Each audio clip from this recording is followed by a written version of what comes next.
West of What is a round-table conversation inspired by Mother Earth's call for more landwork ceremonies to happen. This is a podcast where spirituality lands into politics, history, culture, and more because land is where we all meet. We want to know how we can come into greater connection with the land and each other, and how we can all move forward with integrity. We believe the answers and solutions will come from many voices, from the truths that happen inside of our togetherness. Our intention for today's episode is that you travel your inner and outer worlds more wildly.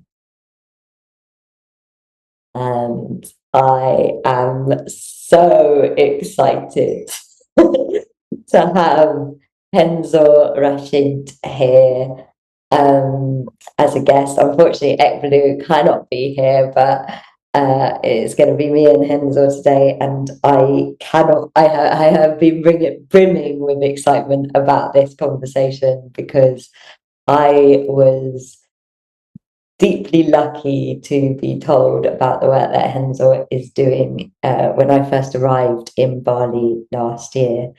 And when I asked him how to introduce him on this show, he said, "You know what I do? Tell them." So I'm just going to say my personal experience of the tours that he runs. I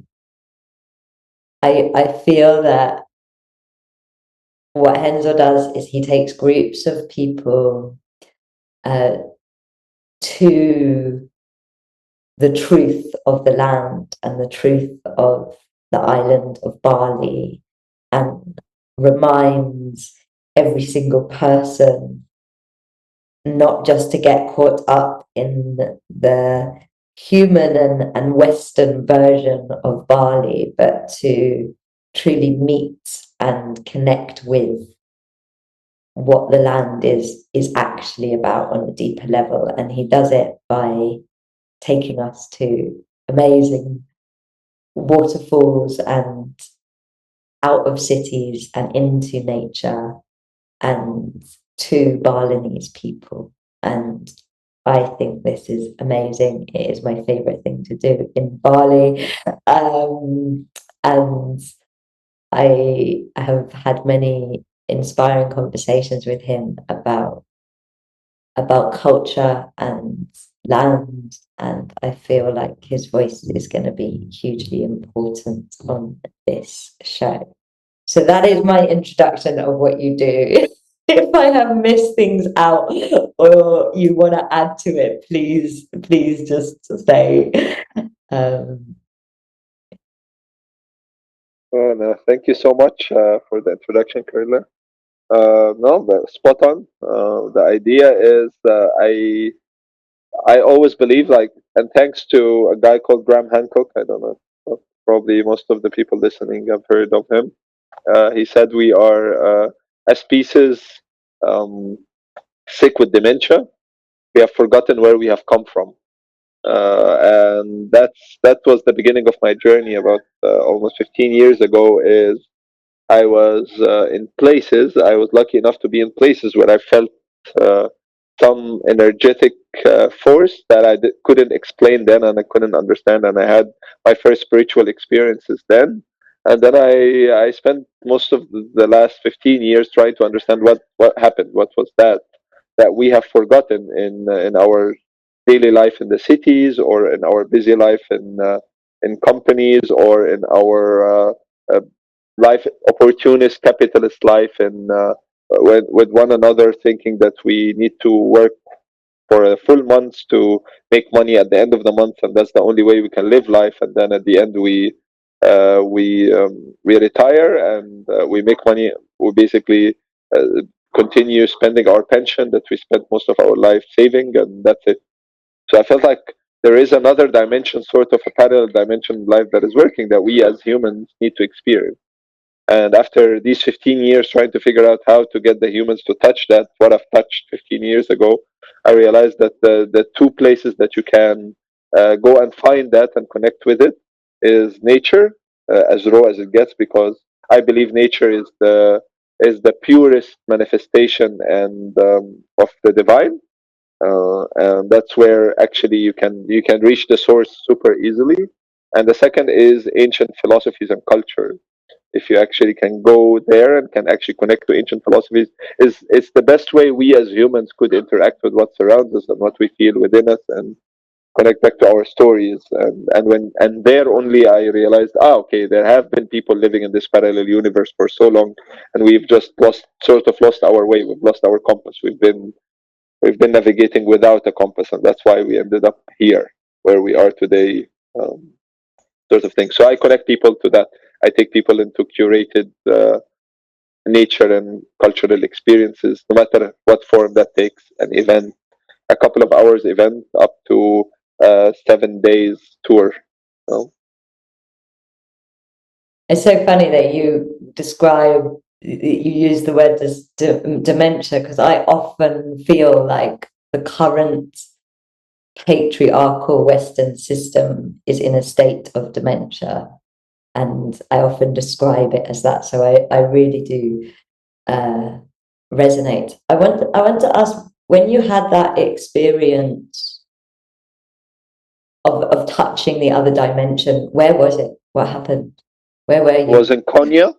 The first time I remember so well was in Konya in Turkey, Okay. and it was the first time I got introduced to Maulana Jalaluddin Rumi, or known as Rumi the poet, or Sufi poet. And I was just going there for a day trip. I used to travel across Turkey uh, every weekend, and I just ended up there. I was supposed to stay for 1 day and leave, and I went to the main cultural center. And it was the night where they had a big cultural event, and I walked in, and then the music started playing. And as the music started playing, I sort of, for the first time, I wasn't there in the space. And at the end of the time, my friends just woke me up, and they were like, "Man, did you watch the show?" I was like, "No, I was actually in the show, and I don't know how this happened." There's something that touched me there that I've never understood what happened, and I've never experienced that in my life before. So, so then I spent most of the years after trying to understand what was that, what did I feel there, and then in that event, that was a whirling event, like the Sufi whirlers event. And once that music started, I just me as the intellectual person I know most of my life disappeared until the end of the event, and I just returned back to myself at the end of the event. And I've never And experienced something like that before. have you have you inquired in terms of, or your inquiry into why that happened? It Where has wasn't a why more. It wasn't a why more than a what. What was okay. that? My question was, I've been raised and programmed to be a very intellectual person, though I practiced I practiced Sufism most of my life, and religion. Like, we practiced it as a practice, and went to mosques and stuff, and we heard about these other dimensional experiences, spiritual experiences, but we would we would we we would act it out. We would feel like while we were praying, just close your eyes because you will feel better. But I didn't really come in close encounter with that before. So when I got into that alternative consciousness experience, I was like, what was that? Wait a second. I experienced something that normally my eyes see and my mind understand in a totally different way that I've never experienced before. I was there, and then and the spaces melted and the time melted, and so on and so. And I remembered something that I didn't know. I thought I know something that I thought I did never encounter before. I've never been in that place before, but I felt like it's very familiar. So on, so many layers of feeling. So the question was, what was this experience, and how can I actually get back there, and why have I never felt it before? Why no one has ever spoken about it before in my life, and so on. So it was like more of a moment of like, whoa. And where has your inquiry led you? Here, like, I'm sitting in a village called Taro in the north of Ubud, where I've moved about a couple of months ago, completely away, 30 minutes away from civilization, uh, right across from a forest. And I have two dogs here, and I realized that this is the ultimate. I don't have something in particular that I'm rushing to do, or I don't need to be somewhere at a certain moment, and I'm feeling like that's as life could get, much as life could get, and that's it. That's where it stops. The meanderings of the divine and the meanderings of what who we are and where do we come from. Not necessarily. We don't need to be anywhere at any moment. So to me, you're describing presence. Would you say that what you experienced all those years ago was total presence? Yeah, the presence is one thing, but the of course the state in a simple spiritual term is a state of presence. That's what Alan Watts and Eckhart Tolle talk about in The Power of Now and I and their books. But there is a next level to that, which is that the ultimate surrender and transcendence and trust while you're present. So you can be present at every moment, but you could also be present while sitting in a cinema. You can be present while sitting having a meal in the middle of a city in somewhere. But actually, you have a role to change that also. So you sort of have an obligation to trust that whatever is happening to you is the best that happens, and follow that intuition at every single moment you are present. So you are, yes, ultimately from a momentary perspective, you can call it presence. You're present in the moment. But actually, but what about the next moment?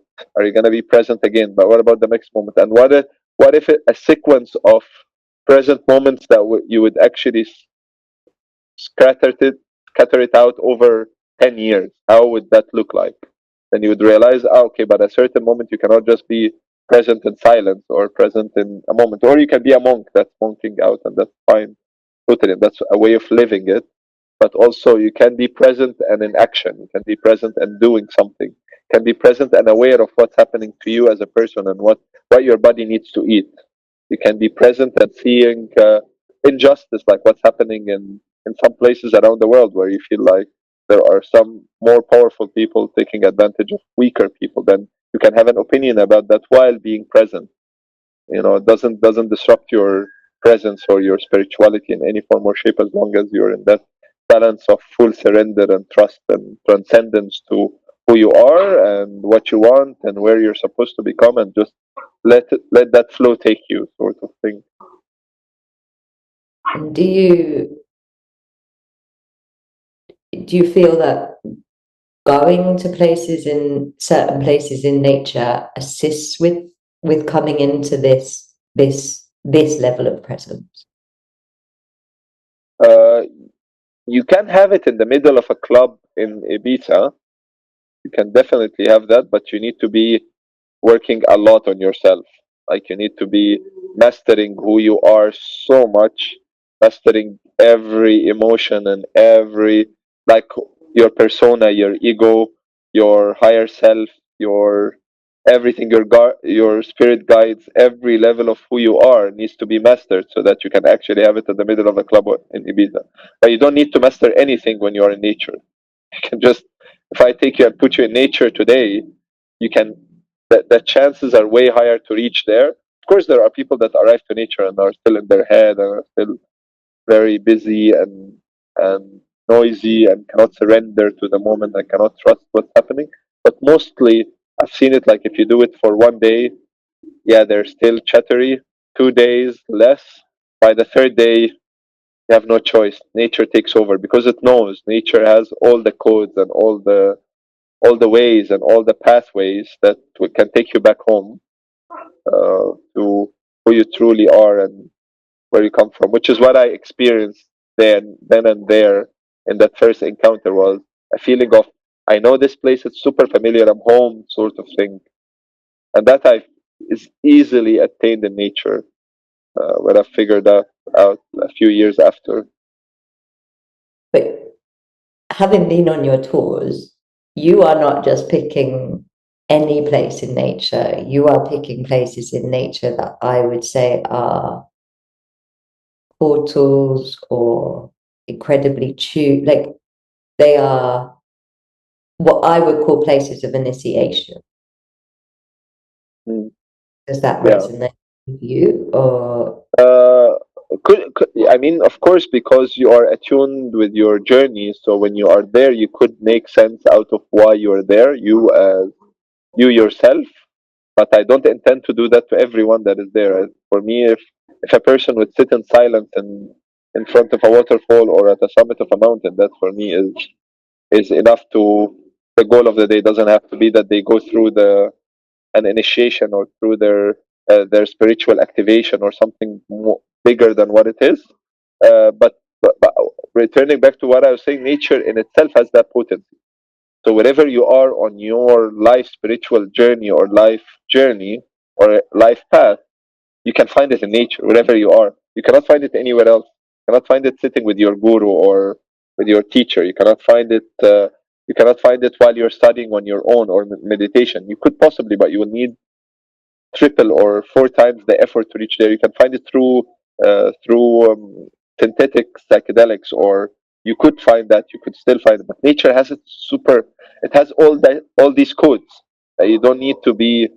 You don't need to really go with an agenda. Once you're there, nature reminds you right away. It's like, ah, yeah, you're here. You're plugged back to your source. All what I want you to do is just surrender and be here and trust that you are on the right path, and then that will happen. You will get that connection, and you will get either the visions or hear the voice or hear yourself or the dilation of your ego. One of them will happen anyways while you're in nature, and the longer you can stay in nature, the more that would happen. and how do you feel? Because you're obviously doing this in Bali, which is I believe the nature in Bali is so magnificent because of the people and the people of Bali, and we will come on to what you think about that. But before we do, Bali's nature is incredible, right? It's got some of the most amazing, when you go to a waterfall, there's like butterflies flying around and rainbows being made, and it's like Eden, right? It's incredible. And yet there is this spiritual scene in Bali that it feels to me, as you're speaking, like so many people in Ubud are desperately looking for that by going to workshops and gurus and doing practices and doing work, and they're doing all of this stuff as humans in spaces when really they could just go to a waterfall. Is that how you feel? Is that why you're doing these tours? Is that Exactly. You nailed it right now. That's what I've been trying to do. I'm making it affordable and easy, and all the only thing that I'm making super hard is that I'm making it a day in the middle of the week and in the morning. So you have to wake up and you have to drive to the meeting point, and you will have to drive to get to nature. So you have to put on the effort because that's the spiritual journey. I mean, you have to put on the effort of it. But I'm not asking you to pay a lot. I'm not. All what I'm asking is like just right there. It's a stone's throw away from what you've been looking for and what you've been. I've sit with many people in Ubud and in Bali in general, and they would be sitting and having this conversation of how much they are craving this and craving their to connect with themselves and craving balance. And yeah, it's just right there. It's like right. You could even find it right across the road. So just go get it there. So that's basically why. Like, I mean, but it's always like that story of like which ear are you reaching for, and you would go for the further one, right? You would you we crave suffering, and we crave pain, and we crave l- loss, and we crave to feel that we're lost, and we don't know, and it gives us a story, and it gives us meaning sometimes, that pain and that suffering. But actually the solution is way much easier than that, and the spiritual journey is way much easier than that. I mean, wise men, like, yeah, and we romanticize them in very intellectual books, but wise men were just simple people who just connected with trees and sat in caves and just connected to the divine in their way, and they didn't study a day in a book, or they didn't go to a school ever. They learned from what surrounds them. So it's not that complicated when you come to think about it. It doesn't need a university degree to find God. You just find the divine within yourself by just sitting in silence in a place of where the divine is present, and that's mostly nature. That's what I meant by the manifestation of the divine. The divine knew where to find the divine, and then showed it to you. It said, like this: there is a bird, there's a tree, there is a water stream, there is a river, and there is a waterfall, there is a mountain. Just all what I want you to go where it's right in front of your eyes. You don't need to break it down to make something so that you sit in, so that you find me. It's like I'm already there. I'm already within you, even. No need to travel, but we like to go on that. It's like the alchemist. I always call it the alchemist metaphor of Paulo Coelho. He did it very nicely when he said, "Okay, you will leave your house in Spain, and then you will travel all around the world to realize that the answer was just under your house, but you just needed the journey to know that the answer has been all along at your house, where you come from." And why do you think that human beings in this kind of awakening journey aren't intuitively going to nature but are paying expensive corporate prices to go to workshops? And I'm not criticizing workshops and spiritual teachers, the other side of No, I'm spirit. criticizing them. No, I'm Okay. criticizing. I am. Well, okay, so why do you think that criticize then? Let's go. Why do you Yeah. think that people are there and not to the waterfalls and not to the jungle and not to the what is it in the human psyche that is making us look in the You wrong tell place? me. You tell me. You tell me. And it's not new. It's not new to us. We've been doing that for so long. We've been distracted by the wrong, not wrong, but by the distractions for so long. I mean, I spend a lot of time on social media and Instagram, and I wonder if the answer was there ever. Never there. We Well, are, what's coming to me is I feel like we're addicted to being told. We're addicted to prescription.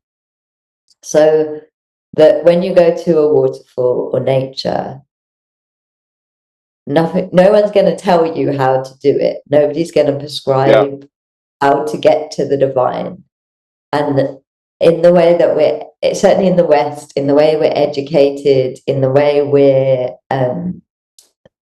in the way our minds are trained, is we like to be given a prescription for how to do it.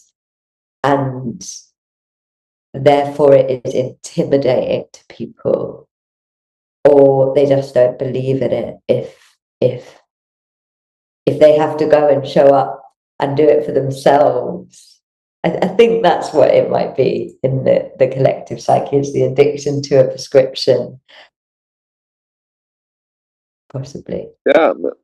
Many times I got asked. I have people come up to me and tell me, "We want you to initiate us into nature." I'm like, "What? Where where did you come from? Where do you think you came from for someone that you need someone to initiate you into nature? And who am I to initiate you into nature?" I mean, it's like you are right about that. Like, or they ask me like, how do you connect with the waterfall? Well, I have no idea. I've been doing it. I do it. I probably did it many times wrong, and I got hit on my head, and then I learned, don't get hit on your head because it's gonna hurt you for a week, and your neck is gonna hurt you. So just next time, maybe ask for permission, and then that's what I've did. Or I watched someone that does it really nicely with nature when I was little, and since I started connecting with nature when I was 11 and hiked my first mountain when I was 11, and then there I felt something super big, and I learned that if you go against nature, it's gonna break your leg, and it's gonna hurt you. But then if you go with it and you flow with it, it will actually caress you, and then later it's gonna hug you, and then later it's gonna raise you, and then later you're gonna know where you are, and you're gonna feel better by being there. So you don't need anyone to initiate you or someone to explain to you how to be at nature. So you're right, actually, about we need someone to tell us, or and I always and I always use the example. I'm sorry if like you don't like to go a bit religious about it, but I always use the example of the Buddha and Jesus, two of my most favorite, my two most favorite spiritual leaders of in history. The Buddha then didn't. I think the Buddha at the moment I was like, guys, I just really received my awakening under a tree. Like, what is, why are you guys making a big fuss about it? Like, okay, now tell us, how did you close your eyes for 40 days? Well, I sat down and I closed my eyes. I didn't do anything technical here. And I was like, oh, now you're enlightened. No, I'm not. I have to go work and fight against the dogma of my of my family and the dogma of Hinduism that has been running for so long. And I need to tell them that just let go of that and transcend this, and there will be suffering. And I don't think the Buddha, Siddhartha Gautama himself, when he woke up from under the tree, believed that he's enlightened in any form or shape. But it's just we like to say, okay, you're enlightened. Tell me, how do I get enlightened like you did? Not how I get enlightened in my own way, or the divine show me my own path onto actually how I get there. No, better you tell me your journey, because maybe if I follow your journey, I will too be like you and connect to whatever you're connecting with, and then become enlightened. And that's the prescription, like you said it. So would you go as far as to say that by following someone else's journey, we actually deny us our own journey? I mean, my most favorite masters of all time, all their words say, your best teacher is your companion who tells you, who shows you the way for yourself. Doesn't tell you what's the right way and the wrong way ever. Doesn't tell you that this is my path and you have to read this to actually follow me. Never. They always say that the master, the great master, that will actually leave you when they see that you're already on your path, like the path of Taoism or the path of Zen. They always say this. They always say it's your own cup. You fill it with whatever you want to fill it. Maybe your cup will be filled with wine. Maybe it will be filled with water. Maybe honey. Maybe water. That's your own journey. What would you say to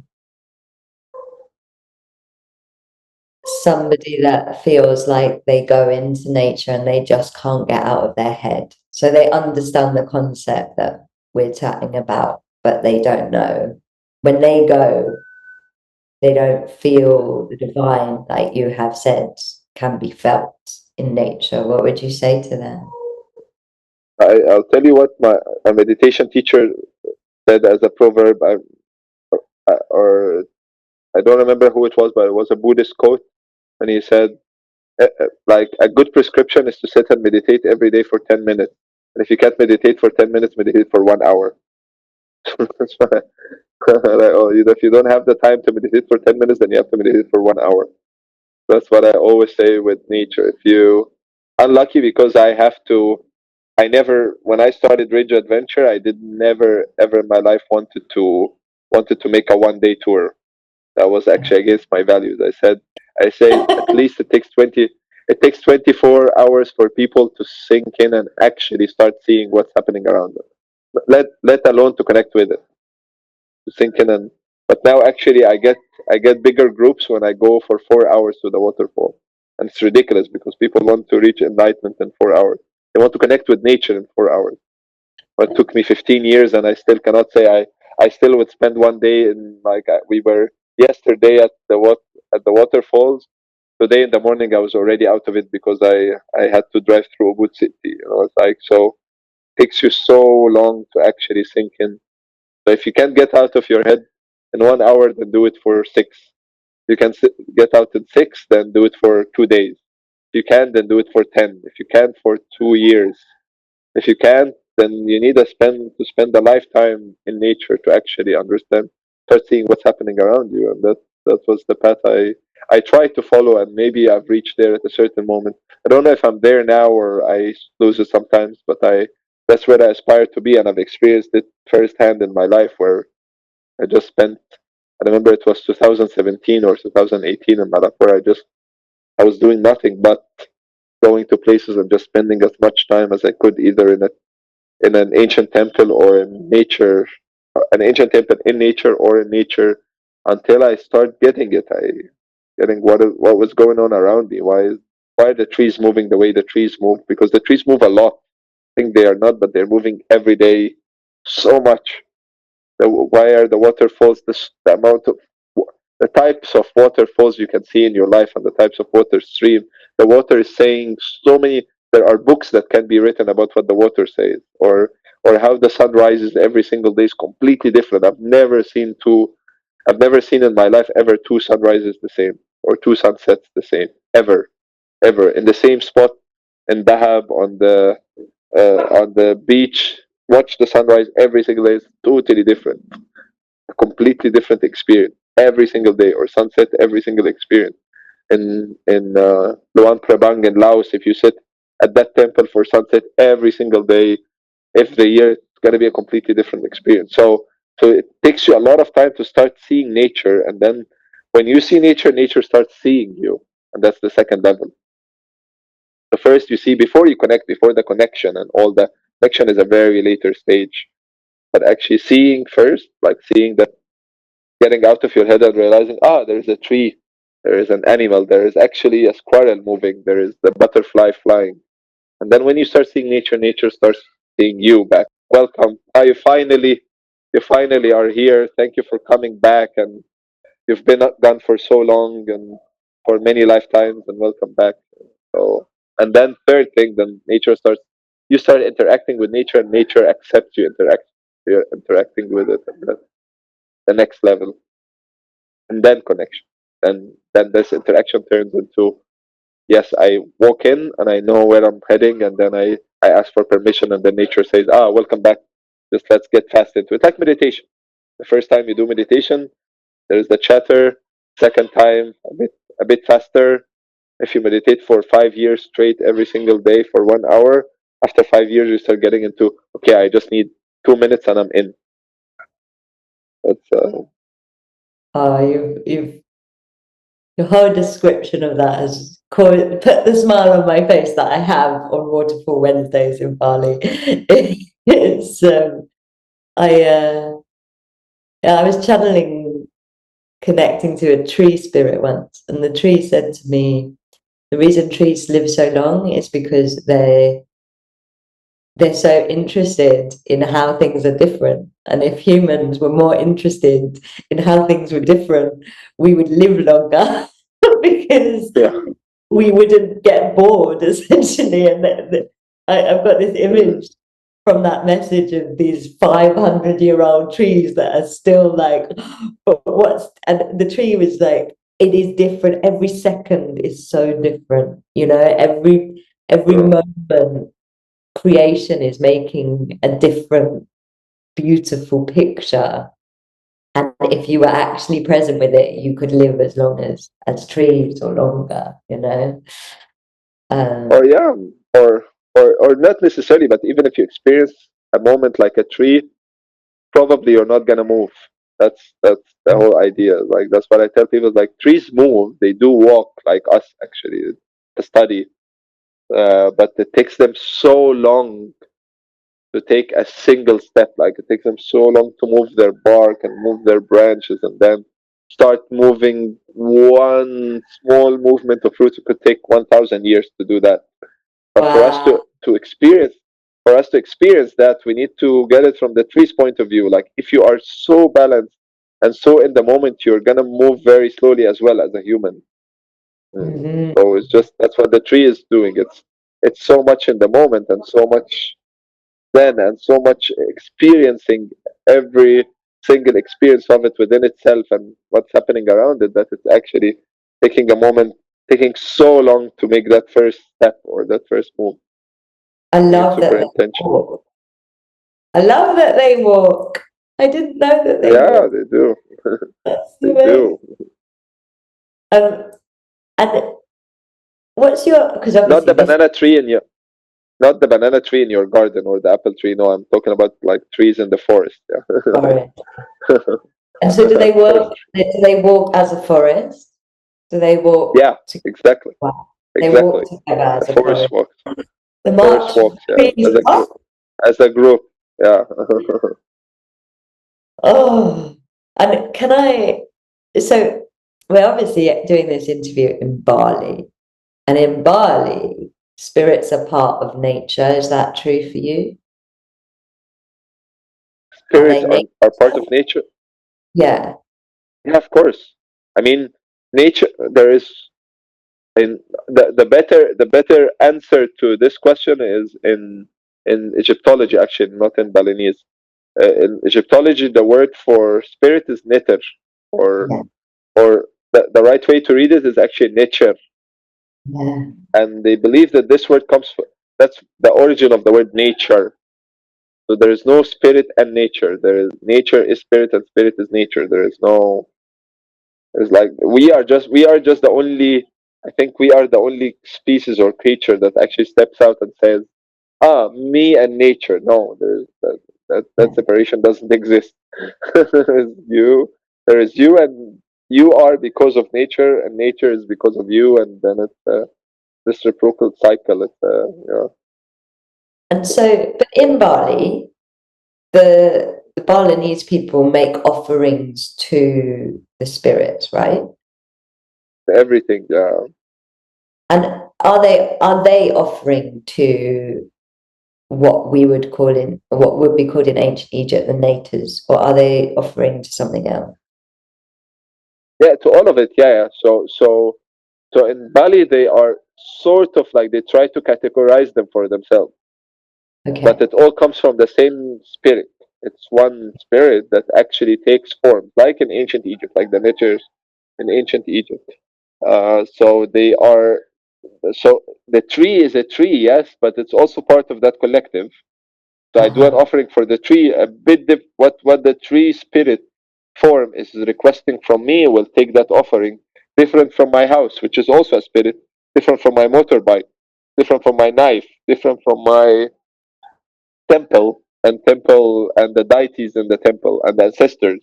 Each one of them and the spirits dwelling around. Each one of them needs a different offering in a different way. Um, Why do the Balinese people make all of these offerings? And I really believe in making offerings. I do it myself. So I'm yeah, just curious about why why the Balinese feel, because yeah. I was just sitting. it's an offering like I've seen it in Bali, like they are all people are offering every day here, which Yeah, I've never seen anywhere else in the world. yeah.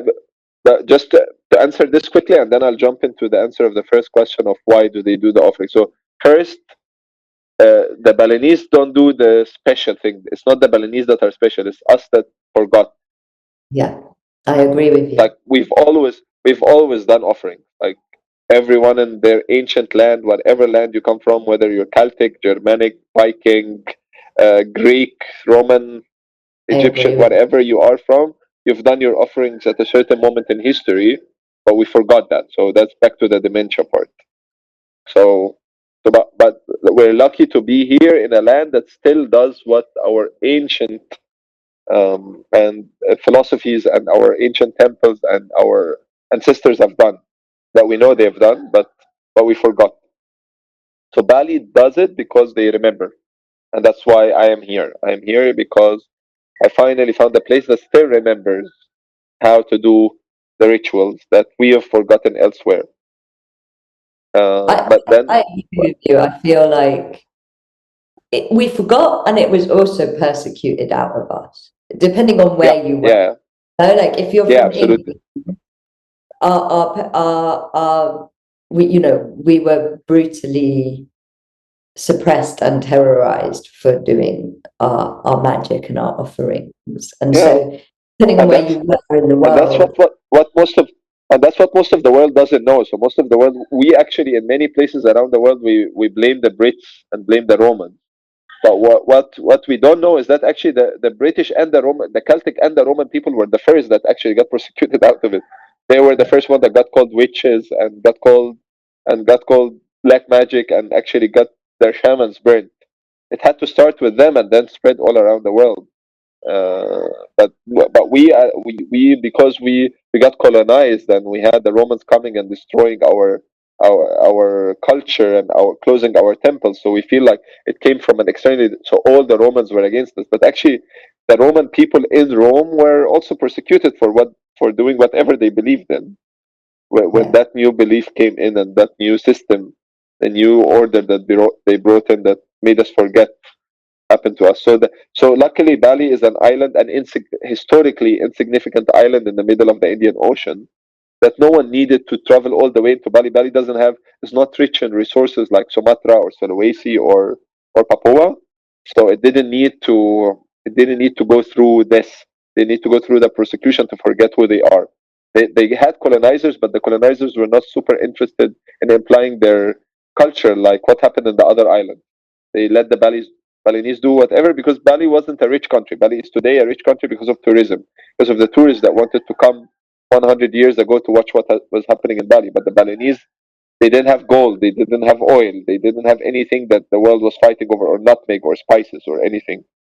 So it was just art and some very, very simple, like statues and certain things that traveled, and no one really fought over so much, like the nutmeg in Maluku or something where you needed them to be Christians or Muslims or whatever way that or whatever happened later. So why do the Balinese still do that? Because they still remember, because they were not persecuted, so on and so forth, like we said. But why do they do it, or why do they actually put the offerings? Really, is because they the way how they perceive the universe is a bit different than the Western way of looking at things.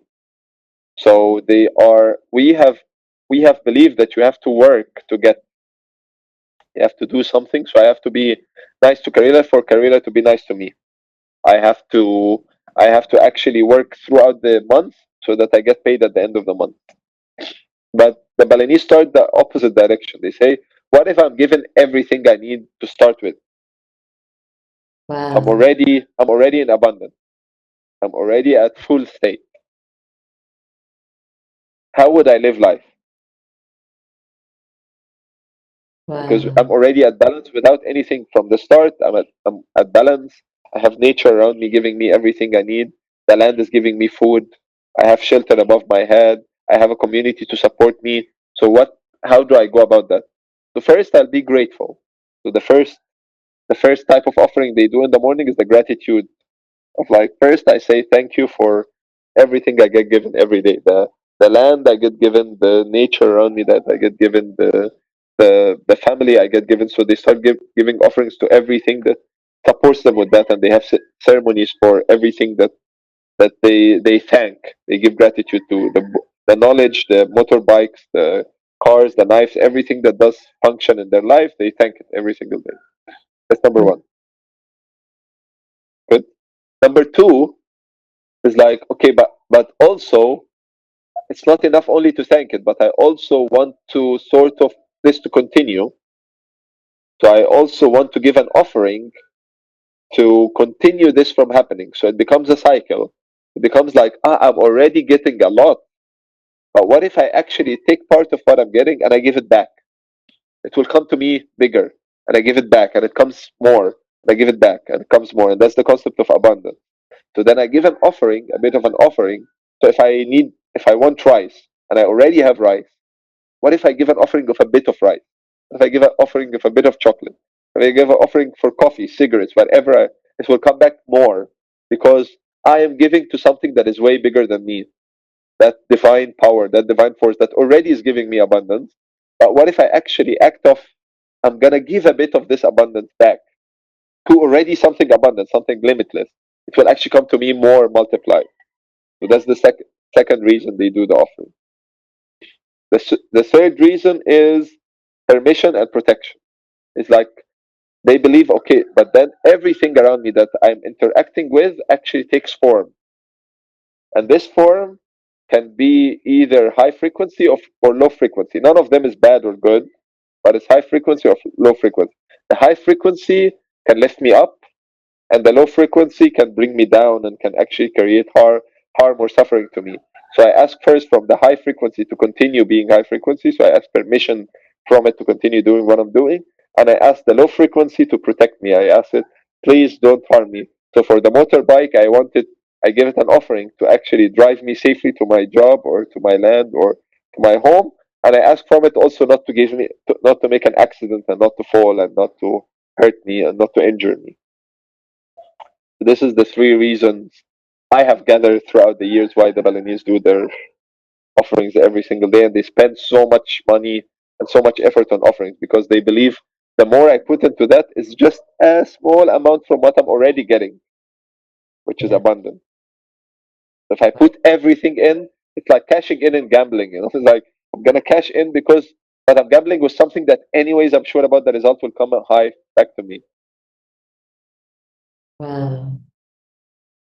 And uh, so I feel that because the people are doing what our ancestors used to do,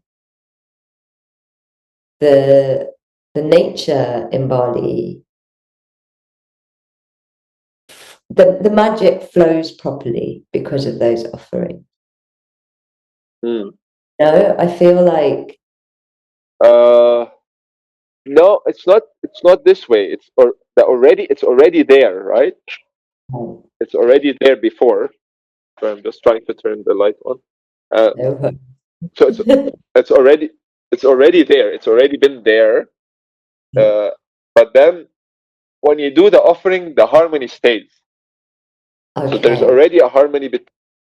There's already harmony in nature. There's already harmony in the nature as it is, in the abundance form that I just explained with the spirits and everything.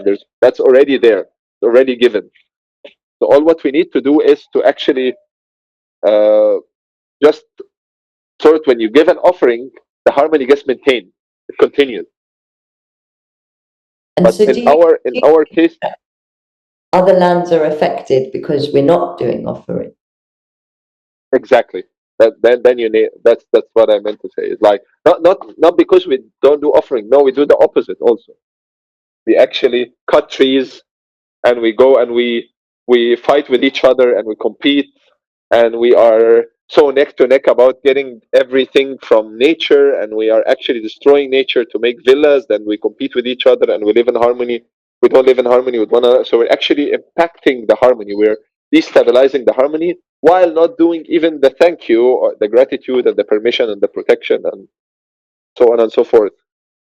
Actually, like I was just sitting with a Balinese priest, and he said, if you are in harmony, you actually don't need the offering. You reach to a state like Osho said one time.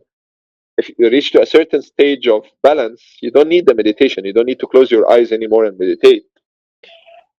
So likewise with the offering, you don't really need it if you're already achieved full harmony with what surrounds. But we don't, so we need the offering. One of the things that I was, I was guided to start making offerings, and so I was just making them. And then one day, somebody years later asked me, like, "Why are you doing this?" And I was like, "Well, I'm doing it because it feels right in my heart, but I'm gonna actually tune in about this." The answer that I got was that when you make an offering, what you're doing is you're putting the power to bless, or you're putting the energy of blessing back into the great recycling system. So when humans don't bless, we live a less blessed life because we're not actually putting blessings into what is being cycled through creation. If we want to live a blessed life, then we need to put blessings into the great circling and the great cycling. Absolutely, yeah. That's what I just mentioned. That the abundance is that actually you take a bit of the abundance and you give it back, and then it comes back, and then you give it back, and then it comes back, and then you give it back. It's like, and some people would say, "Ah, but does the divine need you to pray or need you to give offering?" But what if you do? You need to Yeah. give offering. Not it doesn't need to because it has everything it needs. But what if actually it realizes, "Ah, no, you're actually praying and you're giving an offering." Then you are, wow, like I don't need it from you, but you're actually doing it. Yeah. And so, how would you say it's affected? So maybe I'll rephrase that question. I think I'd like to ask, how do you think in countries where the population is not doing what the Balinese are doing, if they started to make offerings to nature, do you think it would impact the do you think it would have an impact on like the politics and the wars and the things that humans are living that are so far from harmony? I mean, individually or in the collective, they start doing it. Collectively. Like, yeah, collectively, absolutely, yeah, absolutely. It has a power to change everything, and that's the idea. The idea is that some people will be doing war and some people will be doing offerings. That's the idea. That's how we reach this state of equilibrium and balance and harmony that we're supposed to be living in. Because now, in some cases, the war tips over a bit, and we're not seeing they are not us and they are evil and they are different from us. No, they are us, but different frequency, and they're doing their job, which they're supposed to do, which is war. I mean, that's their they come here and that's their dharma, to actually do war and to create low frequency activity, because they are the other dual form. But it's our job is to do the opposite side, which to do the light work and do the offerings and do the spiritual work, so that we actually balance it. We keep the frequencies going down and up and down and up and down and up, because we're all one at the end of the day. None of us are evil and none of us are good. It's just we are dual and we are balanced, black and white, positive and negative, masculine and feminine. We're all seeking that balance. We call it in Egypt ma'at. You're all seeking ma'at. We're all seeking that cosmic order, cosmic balance in the middle of that form. So the issue that we are tipping now, that the people who are supposed to do the work of evil and the work of low frequency, they're doing it super well, and the ones that are supposed to be doing the good work are not really doing it as much as they're supposed to. So there's imbalance. What do you think? How do you think I love this offering as activism. How do you think that the world would look different if the people that were doing the offering work were meant to do the offering work were actually doing it? What would change? The people that, yeah, you said it. It's like I don't know the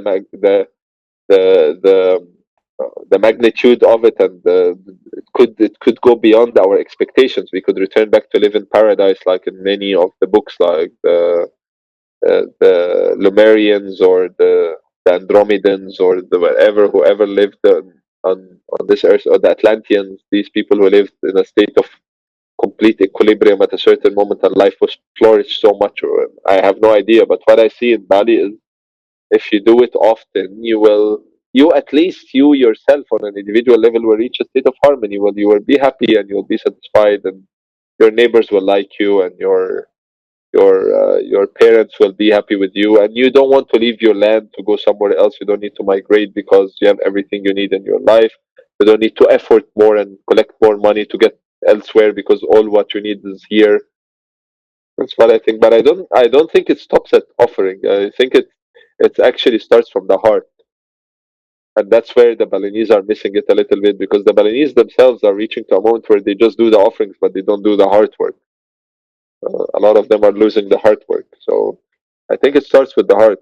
Like, once a heart changes and a heart open of a collective group, they can change whatever they want to change in this world and see a better world. It's so funny because the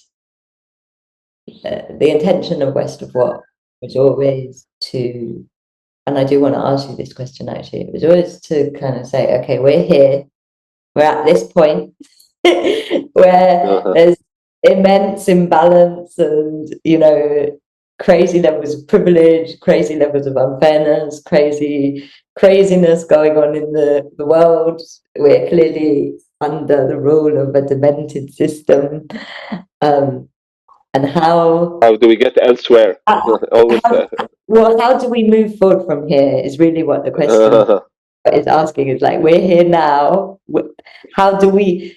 I believe, because of my own personal experiences of how much land and ceremony with land has helped me, that the key is for humans to come back into ceremony with Mother Earth, and that if she is, I think the leadership crisis is because Mother Earth is meant to be our leader, and how we make her our leader is come back into ceremony with her. So that's the question that I always have with West of What is how do we, as especially the Western people, come back into ceremony with the earth? And what's beautiful to me is in asking this question is nearly every episode of this podcast comes back to the heart. Everybody comes back to the heart in the end. Yeah, because it is. I believe we're on a hard journey. I mean, that's my belief. That it's just it takes us time to remember that, but we are here on a hard journey, in my opinion. Ultimately, in terms of, people listening to this might not know how to make an offering, and obviously there's the Balinese way, and then there's probably a different way in ancient Egypt. And what would you say if somebody's listening and resonating and is like, okay, I'm going to go into nature and make an offering and reclaim what was ancestrally mine? What would you say? And I know that we've already talked about not prescribing, but what advice would you give to the people that want to go back and give offerings? What kind of offerings do they need to do? Yeah.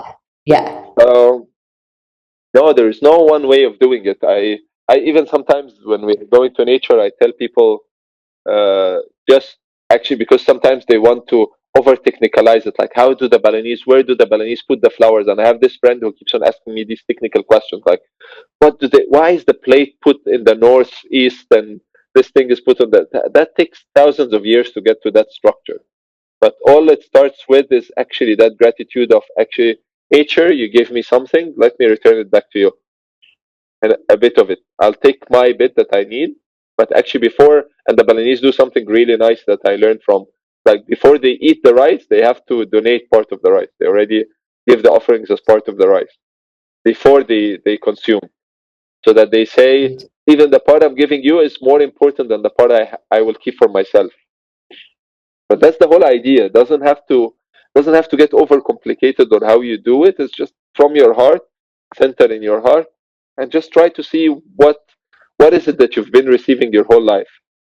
If I receive an eyesight, how do I actually share it with the world? How do I see something that is better? If I hear my whole life, then how can I actually give an offering of hearing? I hear the things, I hear the truth, and I connect with the truth. If I get the the abundance of words and I'm able to speak, then how do I actually donate and offer my words and make sure that my words go into the light and go for the truth, and so on and so forth, my action.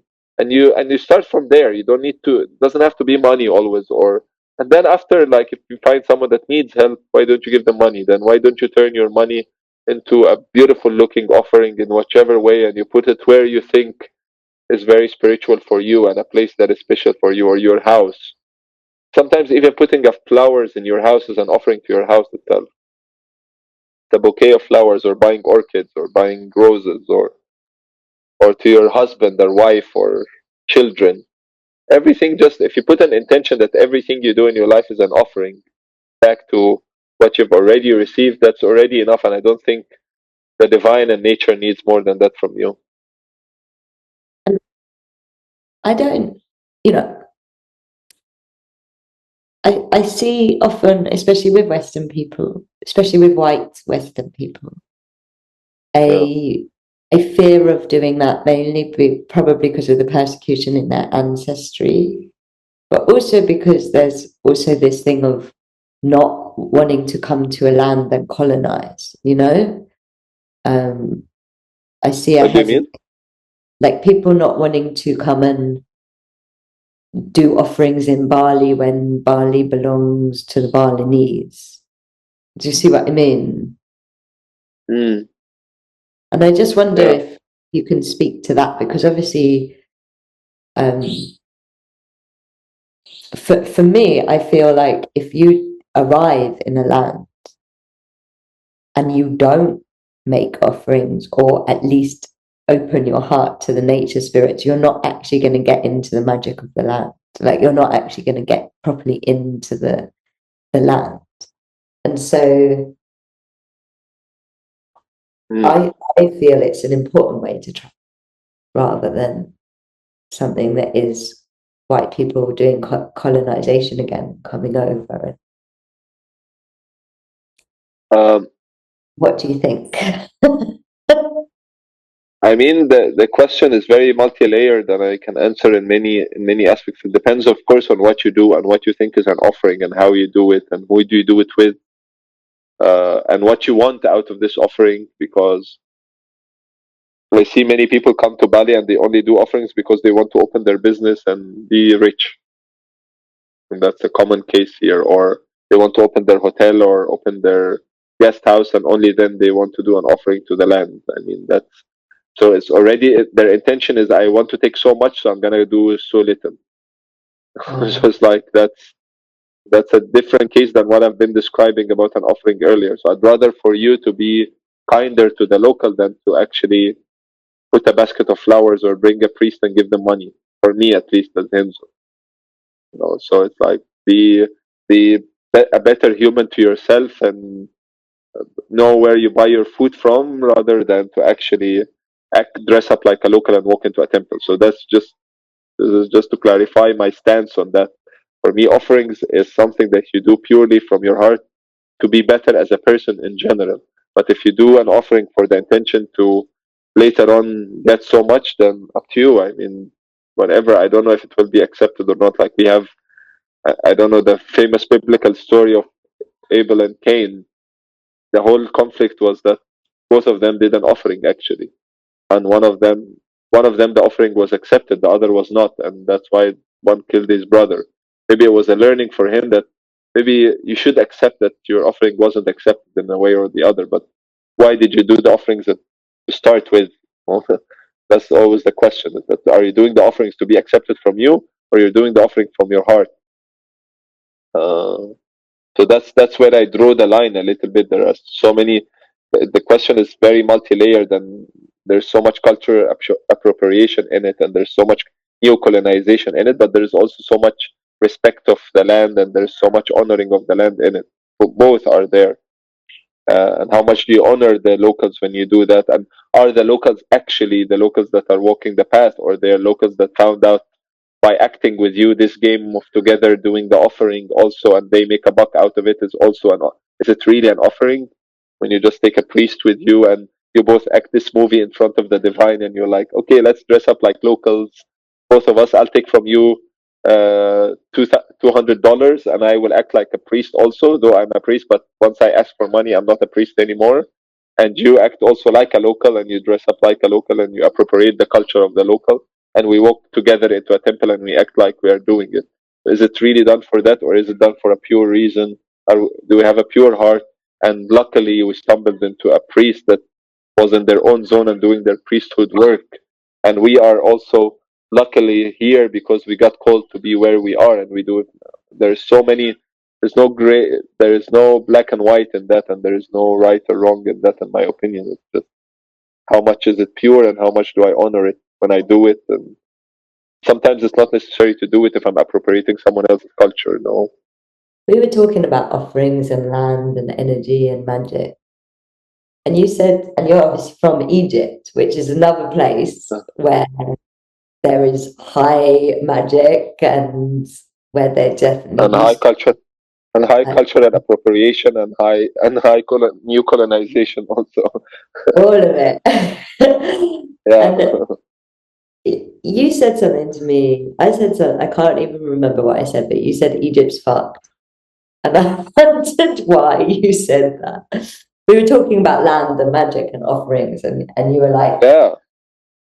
Why? Why did you say that? Why did I say Egypt is fucked? Yeah. Because if you have like a fire that is very bright that it can be seen from the skies, and I make a bonfire and it's very clearly bright, and the foundation of this fire is a lot of very precious paradise logs of wood, and each one of us will come and grab a log of wood and walk with it, and grab a log of wood and walk with it because they think that this is gonna light the rest of their life, and then each person becomes greedy and grab a log of wood. I don't assume that the fire will last for so long. That's what happened with Egypt. Egypt was big part of it was actually a maintained energy force that was built in temples and built in places, and in the river, and in the priests that were doing the prayers every single day. Egypt didn't have nature like Bali for that rejuvenates it and and keeps on giving energy. But if we keep on cutting all these trees, and we pollute the Nile, and we block it, and we stop the ceremonies into the temple and so on, then the land will be fucked. It's like it's taking so much out of the fire. It's gonna die out. It's not gonna be fire anymore.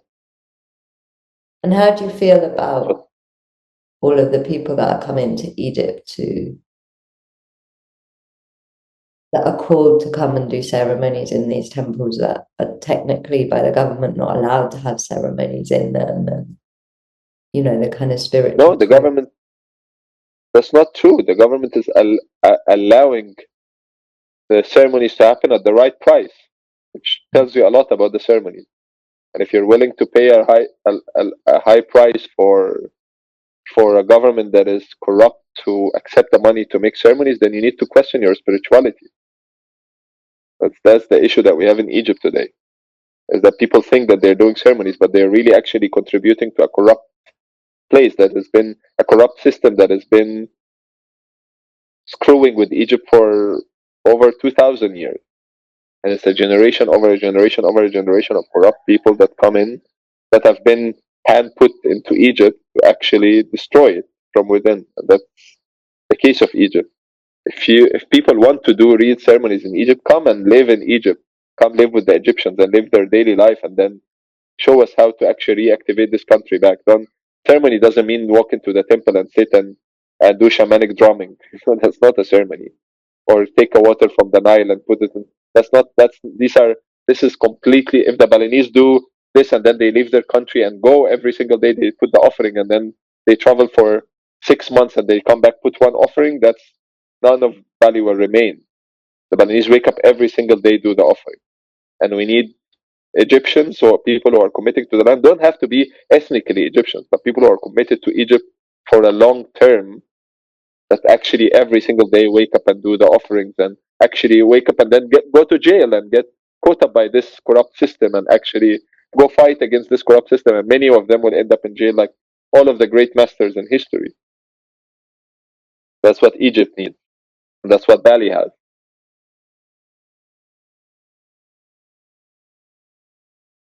And do you think that the return, do you think that because there is an awakening back into ceremony, right? Like it's happening partly through the spiritual tourism in places like Egypt, partly through spiritual tourism in places like Bali. Like, do you think that there, in very different ways, but do you think that there is a waking up in local consciousness, or an inspiring of local consciousness that is on a bigger level inspiring ceremony? No, No. no, this is just a movie we are playing to ourselves. It's another lie of commercialism. Of course, it's just we want to sell more kimonos and more crystals. It's an alternative economy. If you want me to say the truth, no, we are don't have an we have That would a be we have a spiritual lie we call awakening. We don't have a spiritual awakening. We don't have an awakening in any form or shape. But if you read the history about spiritual awakening, what didn't look like this. It didn't look like people eating smoothie bowls for $100 every single day in the morning, and thinking that by drinking matcha and by exporting dragon fruit from Bali to be eaten in Dubai is a spiritual awakening, or carrying crystals to make from them bowls that make frequencies in Washington is actually an awakening. That's not an awakening. That's just commercialism dressed up in a gown of a priest. The Vaticans have done this very well, and the extreme Muslims have done this very well. You can dress up anyone in anything and call them a priest, and then they will play the role very well and get paid for it. It happened to Buddhism. It happened to Hinduism. It happened to everyone. This is not a spiritual awakening. And what would you Spiritual awakening. Read about history. Read about Sufis getting killed. Read about Hindu saints getting killed. Read about Guru Nanak getting fighting into wars and actually getting killed for his beliefs. And these are guys who stood up for their values and knew that their values doesn't cost money, and it's not by doing fancy looking places and drinking fancy looking. This is just convenient. These guys, they fought for what they believe, and they stood against leaders who are not leaving the leaders and screwing up with the world and living in a place. And we think that this is called an awakening, and we don't. No, switch off the news. I don't want to listen to the news. Yeah, what will happen to the news? It will wait. When you switch it off, it will go away, or what will happen to it exactly? It's there, and it's a reality that we're living in a collective as humanity. You have to face it, and that's your real spiritual challenge. That's an awakening. That's a real awakening. Is it happening? Yes, there is a faint um, uh, glimpse of light happening in Gaza today, and happening in Burma, and happening in many places around the world, where people are standing against this flood of evil that is trying to kill them. And it's happening, and people are standing up and just looking up in the sky and saying thanks to the divine in the midst of the Congo and in Sudan, many places where they actually stand up. These are real spiritual people if you want to watch them on videos. that thank in the worst situation, they will stand and thank the divine for their life. Not the people that are sitting in air conditions or in a very fancy looking places, sipping on matcha and saying, gratitude for today. Yeah, of course, gratitude. You can't have a better life than that, more privileged life than that. So no, definitely not. What's happening in Egypt is a joke, of course. It's taking Egypt worse, not better, of course. But hopefully one day there will be an Egyptians that will wake up, and I see them waking up to do their work. But I mean, we were way better off before that, of course. Now, back in the days, at least we could walk into the temple and try to explain it to ourselves for 10 Egyptian pounds. Now we can only walk into the temple and try to explain it to ourselves for $20,000. That's a massive difference for the Egyptians, or for the people that want to do the work, because of these ones that came in and paid for the corrupt government and told them, we are doing a spiritual, we're reactivating. Like, there was a guy here giving a session about the pyramid, saying, we activated the pyramid of Giza. What, you activated the pyramid of Giza? Just sit in your house, man, and just meditate for a bit better and connect to yourself. The pyramid's been waiting for you for 20,000, 30,000 years to activate it. That's a joke, man. Like, stop joking. And then for 2 weeks he was in Egypt and he activated the temples and the pyramid. Come on, guys. Like, the spiritual arrogance and ego has reached to a level where it needs to stop, really. Like, I mean, live and then just be humble. Like, walk the path of the masters who ate from the ground and sat and meditated and closed their eyes every single day in their own land. They didn't travel to activate anyone's land or do anything. Sat down and they respected who they are, and been humble about their journey. That's what we need to do more of. And if we come to people's land, we just sit in between their hands, and we'll be humble and tell them, okay, tell us how can we help you here, and where it looks there and it looks terrible, how can we help here? It looks bad by the looks of it, Egypt or Congo or Sudan or whatever. How can we help here? That's the maximum we can do to the locals, but not to say that we are coming in and we are doing a spiritual activation. For God's sake. Like, you wanted me to say I'm really glad you said it. I think it's so important. Yeah. And this show is all about this. It's about many voices. And Wow. agree with even though I do go and work with different lands. So there's times that there's things that you say that are true for me, and things that you say that I'm like, well, that's not that true for me. But I agree that I think my experience of when you go to the land works. How can I put it? When you've actually been called to work with the land gives you passage, and the land works with you, and the land works on you, and you have this sacred relationship with the land that 100% does the opposite of energizing your ego.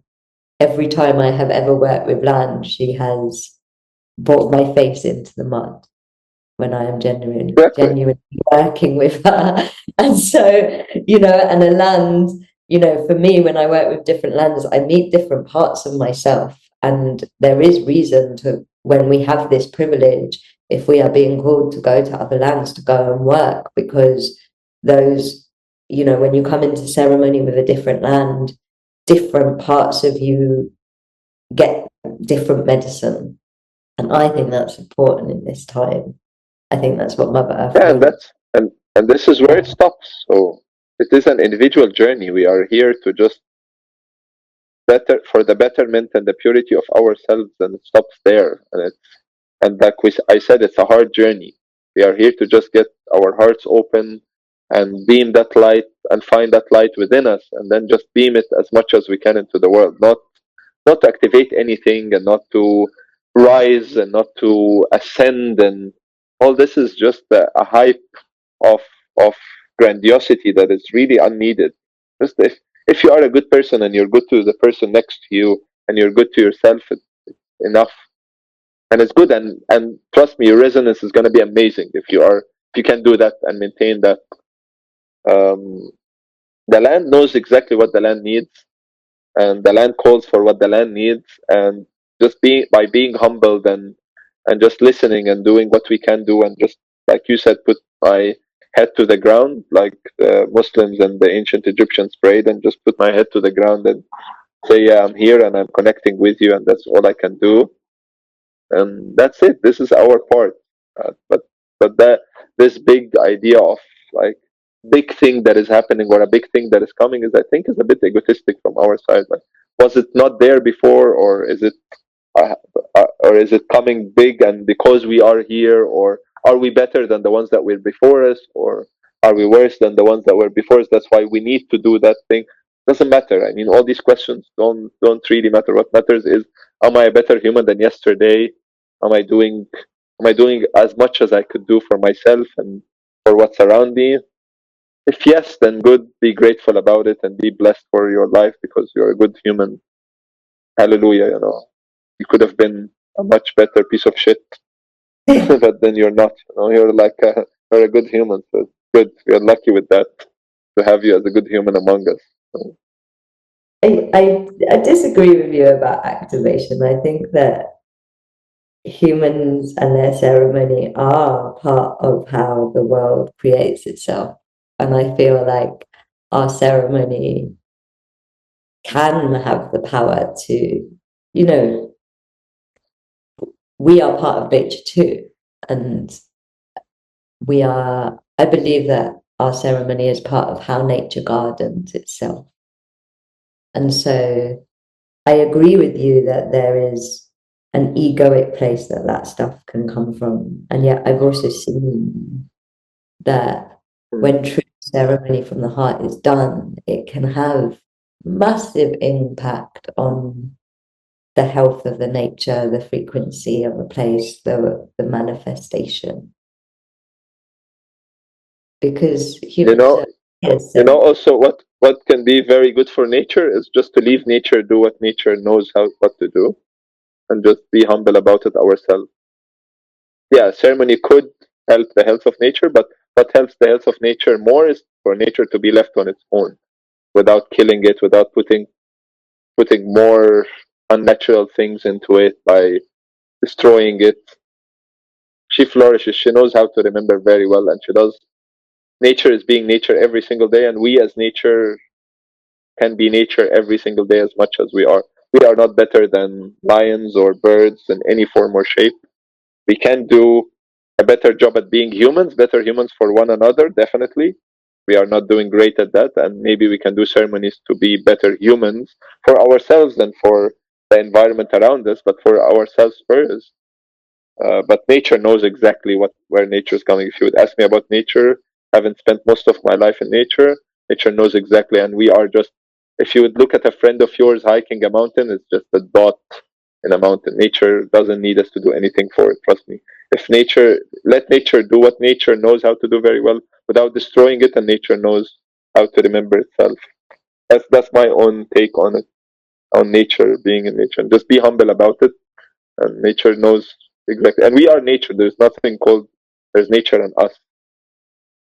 I agree. I Yeah. agree that we're nature, and I agree that we're, I feel, I just feel that ceremony is part of our nature. Okay. For ourselves, that's what I meant to say. Ceremony is definitely good for us as humanity, for And I ourselves, agree. because we need that. We need to collectively remember that. Of course. We need to collectively remember that we are nature. We need to collectively remember that we are part of all that. We need to collectively remind ourselves that who is the divine, and do that ritual of like repeat that remembrance that you are here to remember, you are here to remember. But I don't think that nature needs us in per se. That's a grandiosity complex. That's that we think that we destroyed nature, and yes, we are trying to, but still, nature. If Earth tomorrow wants to just wash us all out, can, but it doesn't want to because it's not part of its plan yet. But when the times come, nature can just go like all I these, agree. all that creature that was making noises gone in a whip of a second. I agree. And yet, I will say that I believe that there are two ways in which nature can rebirth itself when things have got toxic. And one of them is through volcanoes and, nature's way. And the other one is Mm. through humans being in ceremony. And so for me, the solution to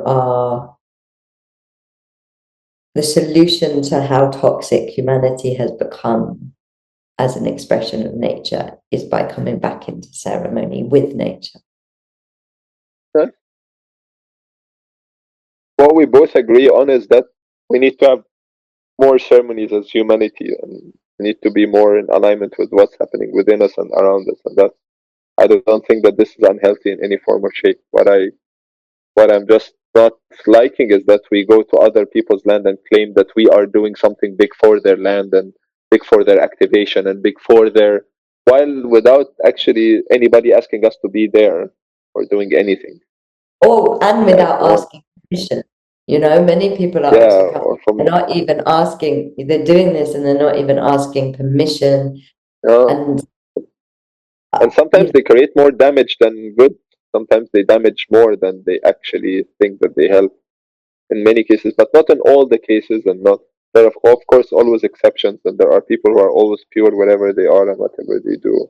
And I hope that we are always one of them, and I hope that always our heart is pure with whatever we are doing and our intention is clear. I do work here in Bali and I do work around Indonesia, and I'm not Indonesian or Balinese, and I hope I'm pure as much as I can. And sometimes Balinese come with me, try to respect them as much as I can, but I'm also probably I'm appropriating their culture in a way. And of course, many Balinese are probably angry at me for taking people because that's their business and they should be making profit out of that. And whenever I can, I try, but not necessarily. But I don't come to activate Bali or make nature in Bali anything or the land. I just make sure that when we are living here, we are aware of what surrounds us, which is part of it is the Balinese themselves and the nature that surrounds us. And I try to include the Balinese as much as I can. But am I doing it? Am I doing a good job in it? Not really my concern. I try to do my best. That's the key thing. I genuinely feel that you are doing it purely, and that I feel like you're a guardian of this land.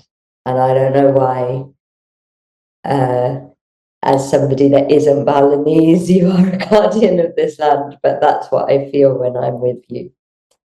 And Good.